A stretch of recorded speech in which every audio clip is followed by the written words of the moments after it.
I'm not really sure when this all started, but in fact, I have a vivid memory of third grade Tyrone and meeting him in the intersection of 18th and Briggs Street.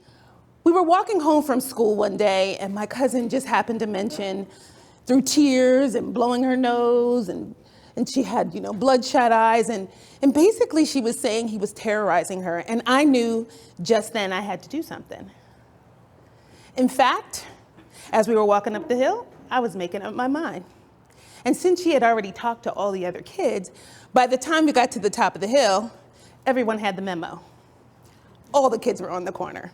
They were in the street, they were screaming, and I was ready to do something. So as I stepped off the sidewalk into the street, there was Tyrone, and I said, "Tyrone,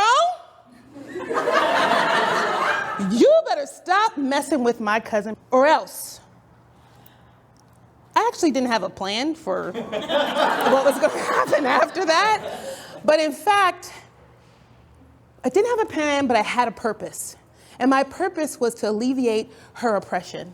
I wanted to stop the madness that Tyrone was inflicting on my cousin. And so just as I was formulating my backup plan and the backup to the backup plan, I actually ended up with them pushing Tyrone right into me. So he's pushed, he's swinging, and up goes my Raggedy Ann lunchbox, caught the blow, and the next thing you know, I panicked. And I bit Tyrone on the top of his head. Everybody was howling. And he ran away crying and screaming, and I was declared the winner of the fight.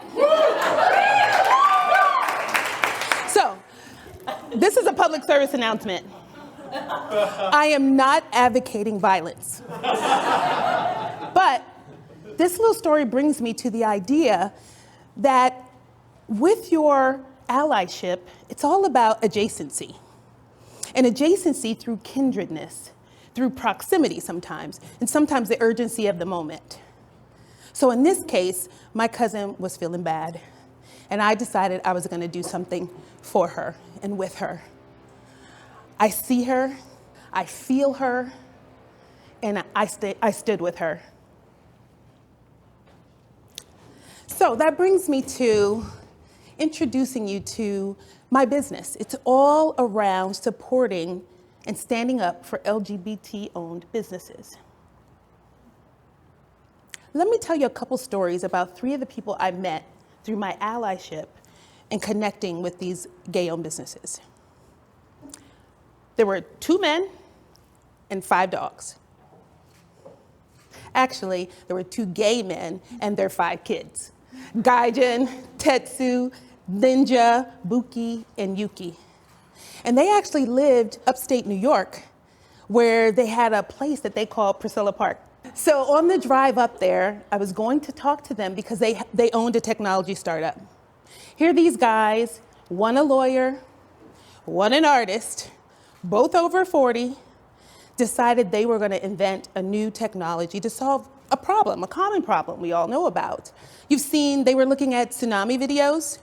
And actually, when you watch those videos and you're horrified by the water and the trees and the cars going by and people stranded on top of cars and on top of buildings, and they have their phone. And there's helicopters and all kinds of cameras, but no one can communicate. They set out and created a badass technology to solve that problem. The issue was being, husbands over 40 and not technologists, finding investors is kind of an uphill battle. So what did I do? I could see them. I could feel them, and I was ready to stand for them. We put them in our magazine on the cover, and it was just amazing, the reception they had with their new business, their technology. They were able to relay their story and fast forward, a lot of time and really get out there and get the support they needed from corporate America.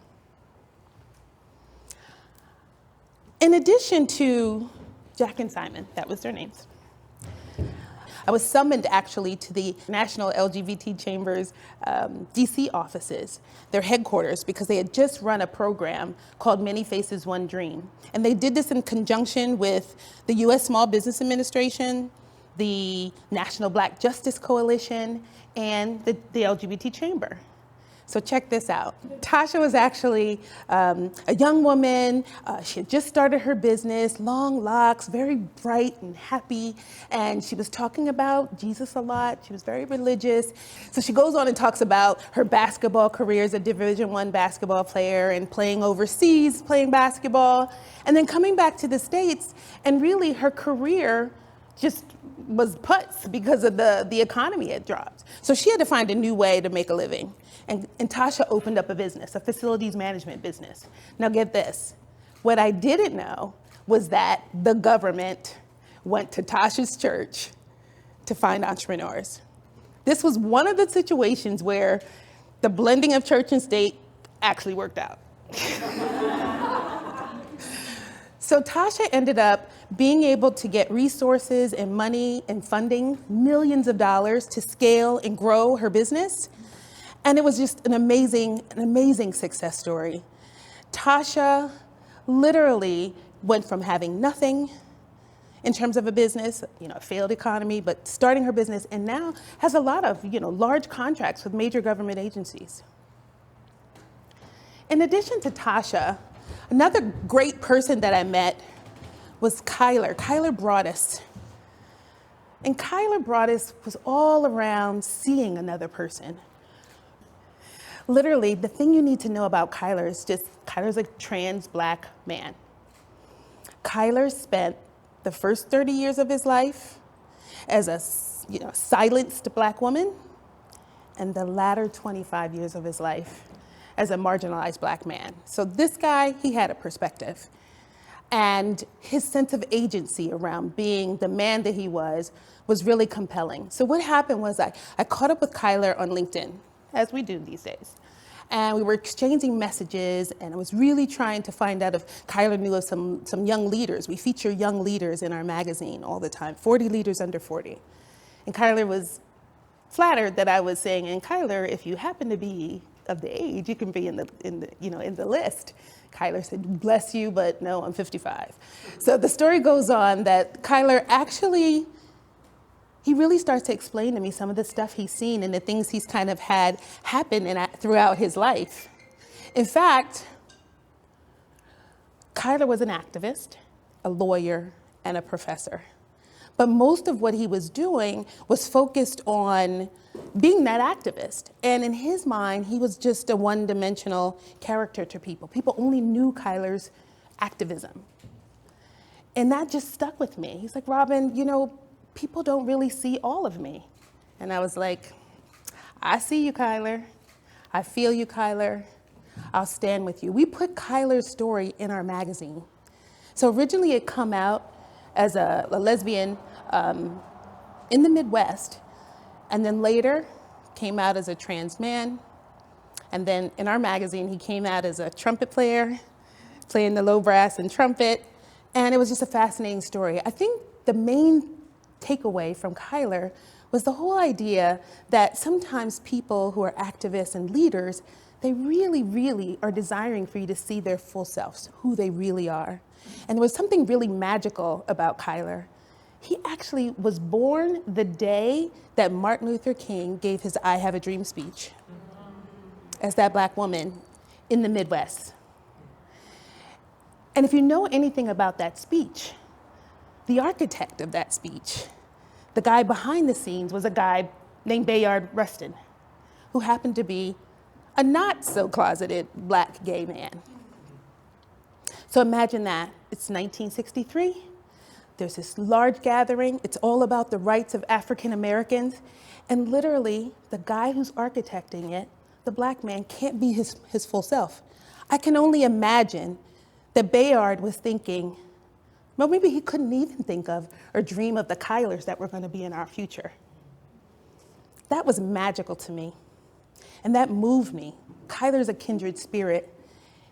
And it was just really easy to share his story in our magazine so that people could understand when you have activists and leaders out there, they're really taking the hits. And we have to love them up, and we have to see them for who they are and share their stories. I encourage you to share those stories. So that's where we are in the talk. I'm inviting you to be an ally with me. Who are you not seeing in your life? Who do you have to take another look at just to realize and understand what might be oppressing them? How can you take your privilege? For me, my original privilege, I was a whole 6 inches taller than Tyrone. And I was a 4th grade girl. I'm inviting you all to look in your lives, find the places where you can be an ally. Let's rise together and let's make a difference.